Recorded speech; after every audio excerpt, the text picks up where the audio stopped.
3, 2, va. Patricia Gaviria, Tulio, William y Beatriz. Yo quiero empezar por esos tres nombres que yo creo que tienen un especial lugar en tu corazón, en tu memoria y en tu historia. Totalmente. Tulio, William y Beatriz. Digamos que fueron los que me dieron la motivación que se necesitaba en ese entonces, que era muy complejo hablar de trabajar en discapacidad, para intentarlo y seguir haciéndolo por mucho tiempo. Eran tres chicos con dificultades muy diferentes, porque inicialmente yo empecé fue trabajando en discapacidad, más como de lo que hoy conocemos como discapacidad intelectual. Sí. Entonces Tulio tenía el síndrome de Down. William era una persona con una problemática importante de lenguaje, o sea, una persona no verbal, que hoy por hoy no sabría decir muy bien si de pronto era una persona con autismo o era una discapacidad intelectual. Y Beatriz era una persona con parálisis cerebral. O sea, bien diferentes todos. Tres retos muy importantes. Tulio porque llegó muy pequeñito, William y Beatriz no tan pequeños, ya tenían algunos años. Entonces con Tulio era como el tema de qué podemos hacer cuando nos encontramos con alguien muy pequeño, era prácticamente un bebé. Y lo mismo, bueno, Beatriz porque era una chica con una parálisis muy importante, no caminaba, queríamos que caminara, que se pudiera movilizar por su cuenta. Y William pues queríamos que se comunicara como fuera, a como diera lugar. Entonces yo pienso que son esos tres seres humanos que me generaron muchos retos, muchas dificultades, pero que también me dieron como la perseverancia, como la persistencia en trabajar en el tema de discapacidad, consiguiendo resultados muy, muy interesantes, muy importantes. Yo pienso que Tulio desafortunadamente murió muy pequeño, pero Beatriz y William tuvieron, pues ya son adultos y han tenido, yo pienso que una vida bastante, bastante buena. Hay un elemento muy importante, Patricia, y es que el autismo ha pasado por una cantidad de mitos, de paradigmas, de complejidad en el tratamiento, una cantidad de cosas que en algunos momentos lo hemos conversado, pero ¿cómo se convierte el autismo en tu proyecto de vida, si me permites que lo diga así? Porque además tal vez muchas personas no sepan que fundaste la fundación Integrar, estuviste al frente de esa fundación una cantidad de tiempo importantísimo y hoy estás asesorándola, pero entonces ¿cómo esto empieza a motivarte, a inspirarte y a que todavía sigas leyendo y trabajando en ese tema? Que todavía me parezca tan interesante. Bueno, como ya te decía, pues empecé trabajando con discapacidad en general, discapacidad intelectual, pero en el camino, digamos que fue empezando a surgir muchas personas, muchas organizaciones que también empezaron a trabajar con discapacidad intelectual, en particular con síndrome de Down o con parálisis, ¿sí? Pero autismo no, ¿sí? Y ese primer niño que conocí con autismo, que era muy pequeño, tenía apenas 2 años, ese sí que era un enigma, o sea, más que el reto, era un enigma, ¿qué pasa aquí? Y al ir creciendo con él y al ir trabajando viendo su desarrollo, viendo sus posibilidades, de alguna manera como que mi razonamiento fue, hay muchos otros que pueden trabajar con otras clases de discapacidad, pero realmente muy pocos se le miden a trabajar con autismo por lo difícil que es. Te estoy diciendo que era un momento en el que pues ya se hablaba de autismo en el mundo muy tímidamente, pero se sabía muy, muy poco de qué se trataba, qué era lo que pasaba. Entonces, yo creo que esa fue como la motivación, o sea, dejemos que otros trabajen con los otros temas, con las otras condiciones, y yo quiero trabajar con esta condición que me parece absolutamente retante, enigmática. ¿Sí? Pero además fue reto porque todo te llegaba en inglés, Los libros te llegaban por Absolutamente. barco, si no estoy mal. Total. Y era Internet no existía, entonces no había diccionario a la manera. mano. ¿Cómo fue eso? Yo digo, bueno, quiero trabajar en este tema, pero no hay literatura. ¿Cómo la consigo? Además empiezas a ser un referente también por esos pequeños pasos que Que estabas se dando. estaba, sí. ¿Y en qué momento? Pues yo pienso que es como lo que ahora nadie entiende porque pues cuando no existía Google, realmente todos estábamos por carta, Ah, sí. por teléfonos, ¿sí? Hablar inglés, Eh, ¿cómo era ahí? bueno, hablar inglés cero, esto era escribiendo Sí. y ayudándole, con ayuda de los que podían hacerlo, pidiendo que hicieran las traducciones. Eh, Muy difícil, realmente muy, muy difícil. Yo, en este momento que lo dices, yo digo, wow, Pero ni siquiera la barrera del idioma. no, O es que sea, no. ni O eso. sea, yo aprendí a leer en inglés porque lo que hago es leer en inglés, yo no lo hablo, pero leo en inglés a punto de tratar de entender qué era lo que se podía hacer con un niño con autismo, ¿sí? Entonces, bueno, afortunadamente como todos los lenguajes técnicos, pues las palabras se repiten, entonces vas más o menos dominando el idioma. Pero realmente se fue pues, muy, muy difícil. Todo eran fotocopias, o sea, porque ni había manera de llegar a los libros. Entonces alguien por allá decía que tenía un libro, entonces por favor una fotocopia. ¿Y cuánto se demoraba para llegar? No sé, A meses. veces meses, sí. O sea, cuando nos iba muy bien, 20 días, un mes, pero Uy. muchas veces el artículo llegaba y ya no, ¿Y ya no era válido. y te alcanzas a imaginar que eso pueda estar, que eso suceda hoy? Si en este momento de la vida te estuvieras enfrentando a eso, con esas mismas condiciones, ¿seguirías igual de empeñada en trabajar en el tema de autismo? Pues a ver, Julia, a veces me paso días buscando algo, entonces yo creo que la persistencia sigue, no, creo que esa no la he perdido con los años. Sí, a veces digo, quiero saber qué está pasando con determinado tema y me empeño y busco y entro a todos los motores de búsqueda y etcétera, pero finalmente, o sea, como que no puedo parar hasta que no sepa algo de lo que quiero saber, entonces creo que ahora es pues muchísimo más fácil, pero creo que la persistencia sigue existiendo. En algún momento conversamos de, hoy estás aquí y miras hacia atrás y bueno, ¿cómo fue que pasó tanto tiempo y cómo fue que lograste, obviamente con la ayuda de muchas personas, muchos profesionales, pues parar una fundación, crear una fundación? No Que eso tengo tiene ni idea, historia. no tengo ni idea. Y no sé cuántos niños y niñas han podido Habrá ustedes pasado. ayudar. Juli, realmente cuando uno se voltea a mirar hacia atrás dice, wow, pues cómo lo logramos. Porque realmente eso no fue de una persona, eso fue un logro de muchos que se apasionaron igualmente, ¿sí?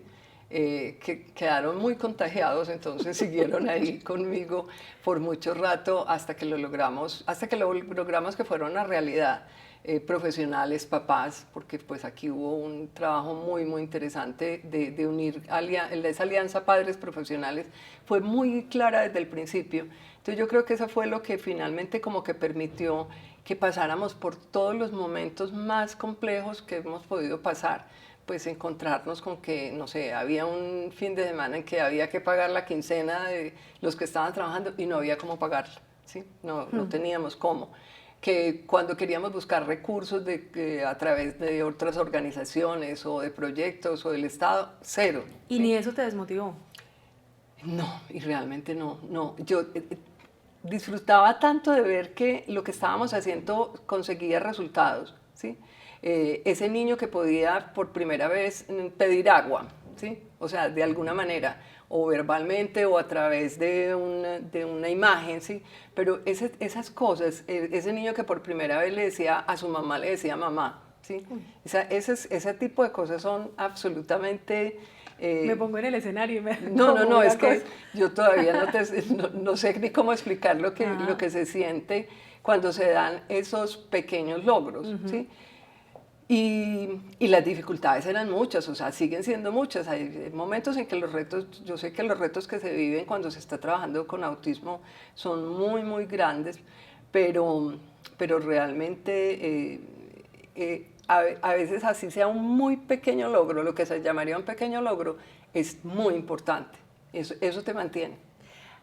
Acá en Mujeres Bambú hemos dicho que esas pequeñas acciones cotidianas hacen que realmente haya una diferencia en el mundo y que haya un cambio y que logremos cambiar el mundo, porque solamente impactando a una persona ya hay, digamos, algo significativo en la labor que estamos haciendo, que haces en este caso permanentemente.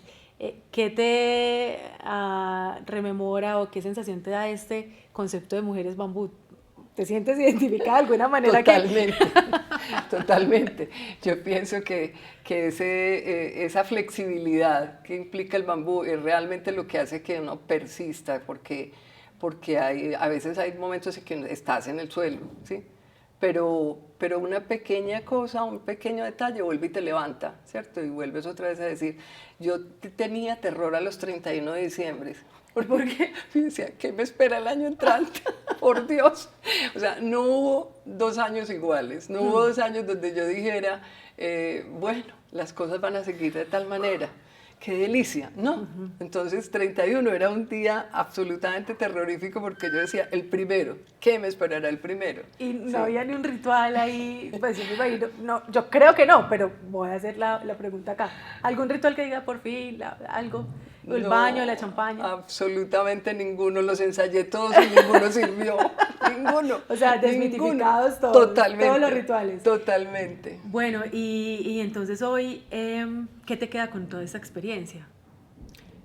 Eh, pues una enorme satisfacción, yo pienso que es como que lo que queda, porque primero haber logrado que un grupo humano se comprometiera de esa manera tan importante como se comprometieron, que me creyeran el cuento, eso fue muy importante. Yo empecé con mi esposo, pero mi esposo falleció muy temprano, o sea, casi que empezando la fundación. Entonces, realmente fue como encontrar ese grupo de personas que se la creyeron, que me apoyaron, que quisieron estar en ese proceso tan complejo. Yo pienso que es como de las grandes satisfacciones que me quedan, ¿cierto? De decir, bueno, se formó un grupo de personas muy tesas, muy estudiosas, que siempre están en función de que siempre puede haber algo mejor y que hay que buscar eso que está mejor. Entonces yo creo que eso es importante. Y de alguna manera, pues yo por mucho tiempo yo dije, creo que me voy a morir y no voy a ver un cambio importante en discapacidad y en autismo, como que las cosas van a seguir estando difíciles, va a ser complicado. Y el 2006, por ejemplo, Declaración de Derechos de Personas con Discapacidad y la publicación para personas con autismo de esa declaración, yo dije, pero wow, por fin son visibles. Y así sucesivamente, ¿cierto? Encontrarse hoy con esos grupos de autodefensa tan importantes que hay en el mundo, encontrar esas personas dando esa lucha tan importante, porque es una lucha, hay mucho sufrimiento y sin embargo son muy valientes y son capaces de seguir dando esa lucha, verlos llegar a la universidad, verlos llegar al mundo laboral, eso es maravilloso, porque eso pensé que nunca iba a pasar.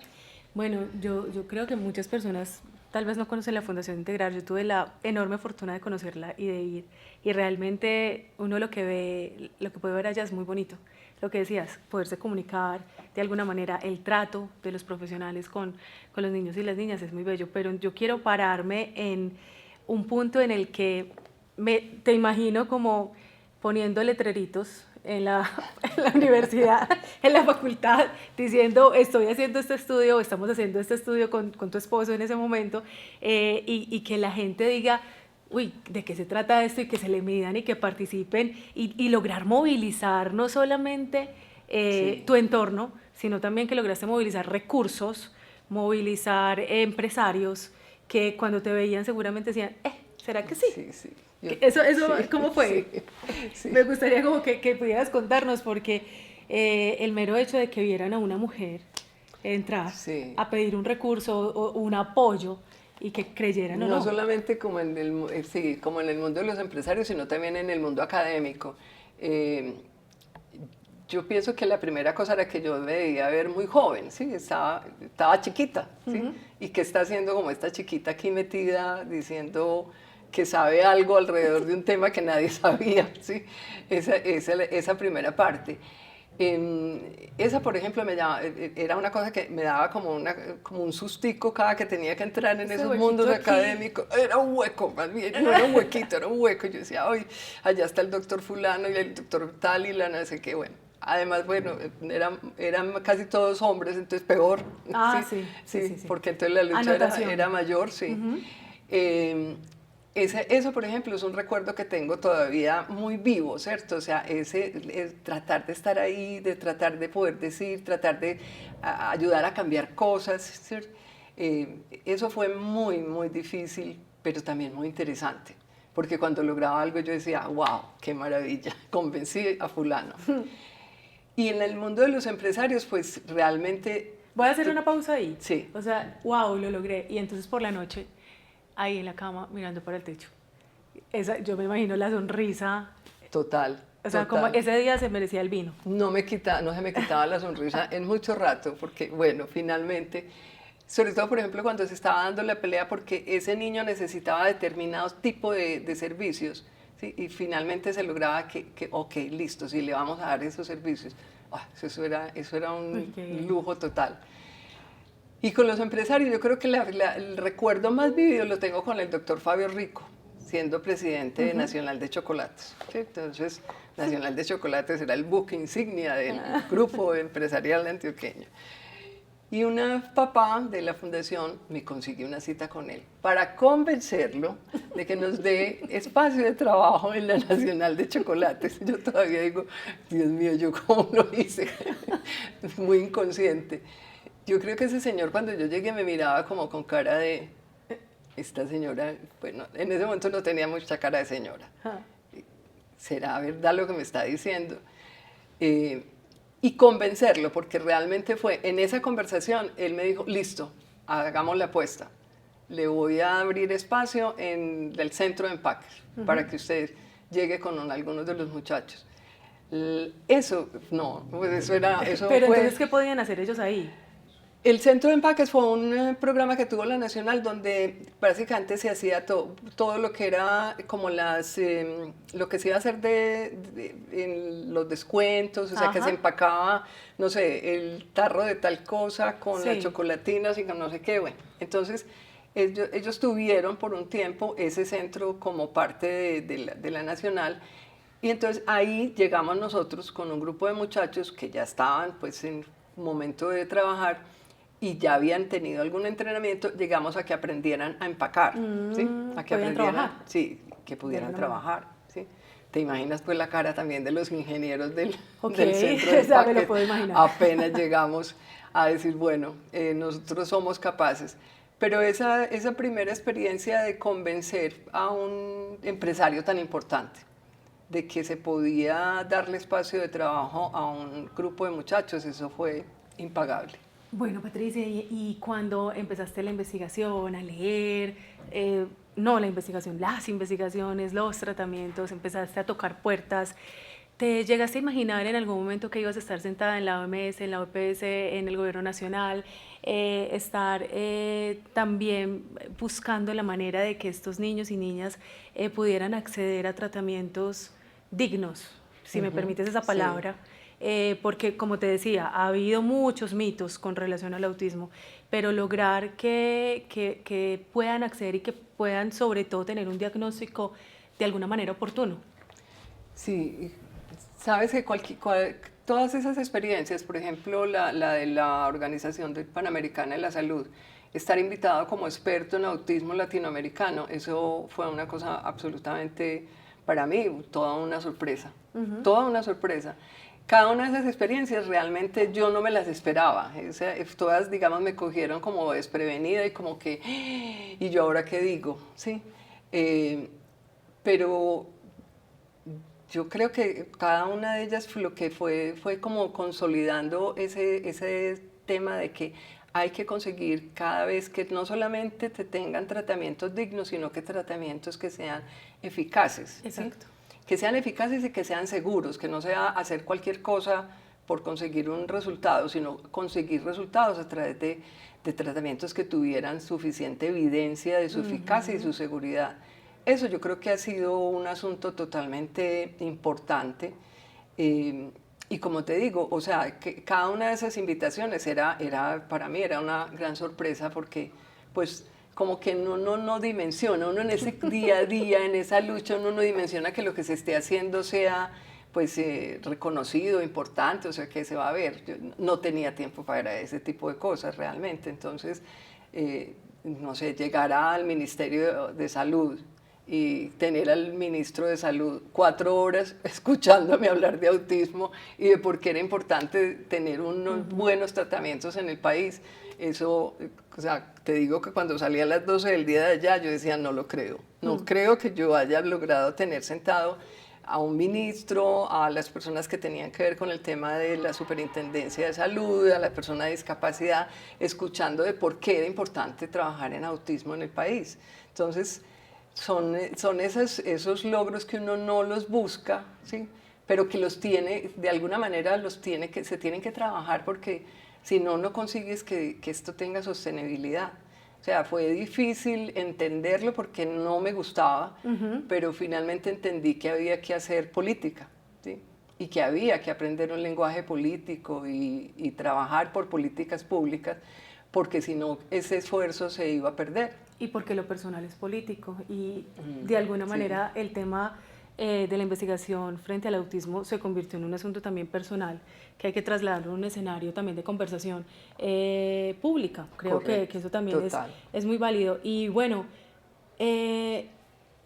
hoy, por ejemplo, ¿qué le podrías decir incluso a este proyecto?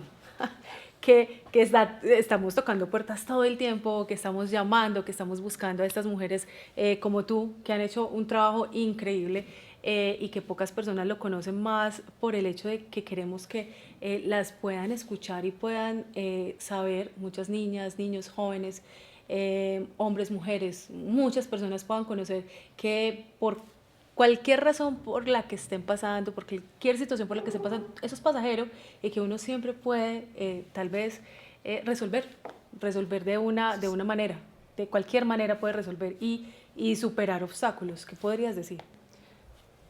Yo diría, Juliana, que tal vez lo importante es aprender a disfrutar del camino, a disfrutar de ese camino que se está siguiendo. Si yo tengo los ojos puestos todo el tiempo es en una meta, en un logro, de pronto me pierdo, de pronto no disfruto esos pasos que tengo que ir dando para llegar pues finalmente a esa meta, ¿sí? Entonces yo creo que en un momento en el que estamos, en que las cosas son tan inmediatas, ¿sí? Todo se consigue muy rápidamente, el conocimiento está ahí todo el tiempo y de alguna manera hemos ido perdiendo como la capacidad para gratificarnos, ¿sí? Pero le hemos pasado mucho al placer, ¿cierto? Al placer inmediato, a conseguir ya. Yo diría que sería rico como que volviéramos a disfrutar de esos caminos, de las dificultades que se presentan, los pequeños logros que se van dando, los cambios que hay que hacer, los ajustes, ¿sí? Pero es eso, o sea, es más estar como en ese hoy, cómo se va dando ese hoy, cómo se va caminando y cómo se van dando pequeños pasos que finalmente te pueden llevar pues, a conseguir una meta, ¿sí? Pero más que la meta, el estar más pendientes de lo que estás haciendo, no de lo que vas a llegar, sino de lo que haces en cada minuto. Yo pienso que cuando uno se fija demasiado en el horizonte, se le pierde el camino, ¿sí? Y en el camino es donde están probablemente la mayor parte de las respuestas. Y el disfrute. El disfrute total, sí, el disfrute y el no disfrute también. Sí. ¿Sí? Bueno, el bambú es una planta muy fuerte, el bambú es una planta muy resistente y aquí también queremos, digamos, hacer alusión a eso. ¿Qué tan fácil es ser fuerte? No, para nada, para nada. No es un asunto muy fácil. A medida que vas consiguiendo esa fortaleza, sí te vas sintiendo muy bien, te vas sintiendo con capacidad de enfrentar y afrontar cualquier situación que se presenta. Sobre todo aprender a afrontar, porque bueno, solución de problemas es algo que vamos todos dominando poco a poco, pero afrontar aquellas cosas que no se pueden cambiar, ¿sí? Es realmente lo que a mí me ha parecido más complejo. Pero cuando se va ganando en esa fortaleza, vas sintiendo como que lo logré, ¿sí? Yo puedo, ¿sí? porque ese decir yo puedo, yo creo que es tal vez lo más importante, ¿sí? De todo ese trasegar, que uno diga, no, a mí no me queda nada grande, yo soy capaz de volver a enfrentar esta situación y volver a buscarle otra manera de resolverla o de salir adelante con ese que parece que no se va a poder salir, ¿sí? Y sobre todo que esa fortaleza que se va consiguiendo es la de fortaleza de que tienes con quién, ¿sí? De que puedes tener otras personas con quien conseguir esas cosas y no pensar de que es un tema de que lo haces solo y que entonces es más importante porque lo haces solo, sino descubrir que en el hacer con el otro, que el capital social finalmente es el capital más importante que podemos adquirir. Oye, pero uno cómo puede manejar la frustración ahí, porque claro, siempre nos están diciendo qué importante es esto, superar los obstáculos, pero uy, ese bicho de la frustración a veces es, uy, lo hace a Tenaz. uno también como hacerse a un lado del camino, me voy a hacer a un Sí. ladito. Sí, sí.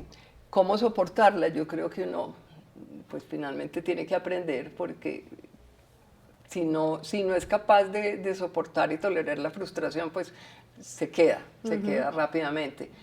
Eh, pero la fórmula para soportarla no, es lo peor que le puede pasar a uno. Cuando las cosas no salen, cuando se te viene el mundo encima, pues estás muy mal. Pero yo creo que también es aprender que es que, o sea, hay que aprender a estar mal, hay que aprender a sufrir, ¿sí? Y no tratar de evitarlo a toda costa, sino simplemente aprenderlo, ¿sí? Hay momentos difíciles, hay momentos muy duros, hay situaciones que uno dice, uff, esta no voy a ser capaz. Nos desmoronamos, ¿sí? Nos sentimos muy chiquitos, muy incapaces, pero volvemos y salimos. Eso es lo importante, siempre salimos. Eso es el bambú. Qué bien, bueno, Patricia, qué bueno tenerte aquí, qué buena esta conversación. Salirnos un poco también de ese molde, de esas, pienso, de esas conversaciones que están enfocadas siempre como en lo científico, en los avances, en qué es lo que nos falta en este tema y poderte conocer un poco más y que pueda quedar un mensaje para las personas que nos escuchan y que nos ven con relación a tu historia que es tan bonita. Muchas gracias, Juli. Yo pienso que es una historia que es una historia que seguramente tienen muchas personas, ¿sí? Pero que pues rico compartirla si sirve para alguien. Yo estoy segura que va a servir para muchas personas. Muchas gracias por estar aquí. Mujeres Bambú es una casa de puertas abiertas siempre para ti. Muchas gracias.